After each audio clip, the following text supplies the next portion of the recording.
CA Foundation Maths logarithm 18th sum. Given that log 2 to the base 10 x and log 3 to the base 10 y 17th sum மாறிதான். Then log 1 point to the base 10 is x plus thus.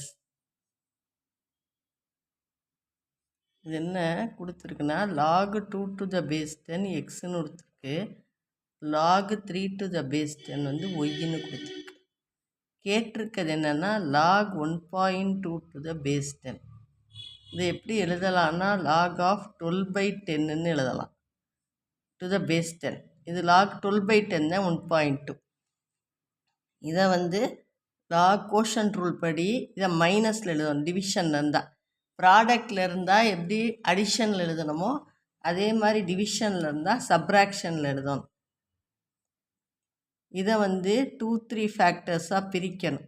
2 2s are 4, 4 3s are 12ன்னு. Minus இது 10 10 ஒரே மாதிரி இருக்குது, அப்போ இது என்ன ஆயிரும், 1ன்னு ஆயிரும்.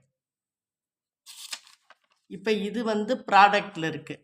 அப்போ இது என்ன பண்ணணும், நம்ம இது அடிஷனில் எழுதணும். அதாவது log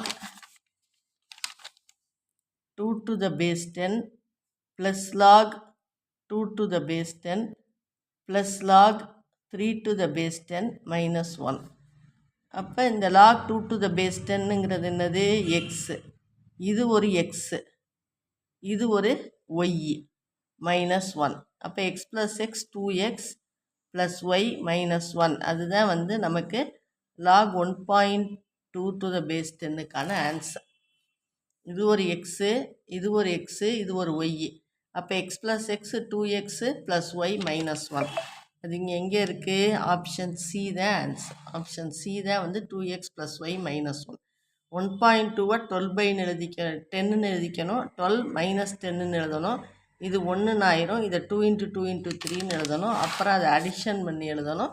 அப்போ இதுக்கு எக்ஸு, இதுக்கு எக்ஸு, இதுக்கு y minus 1, x plus x வந்து 2x ப்ளஸ் ஒய் மைனஸ் 1 தான் இதனுடைய ஃபைனல் ஆன்சர்.